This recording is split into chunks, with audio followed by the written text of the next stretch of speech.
اب تک ہزاروں حکمران دنیا سے چلے گئے، جناب یوسف علیہ السلام اور امام الانبیاء صلی اللہ علیہ وسلم کے نظام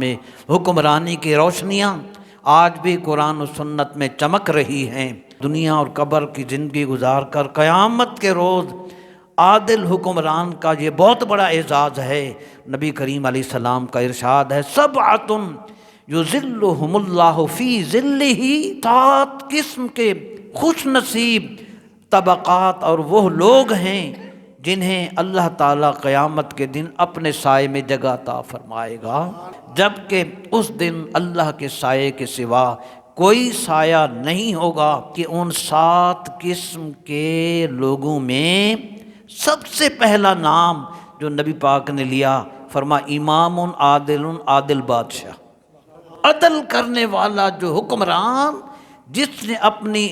کرسی کے ساتھ، اپنی ڈیوٹی کے ساتھ، اپنی ذمہ داری کے ساتھ جس نے عدل سے کام لیا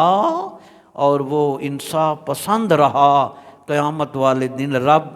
سب کے سامنے سب سے پہلے اسے بلا کر اپنے سائے میں جگہ عطا فرمائے گا۔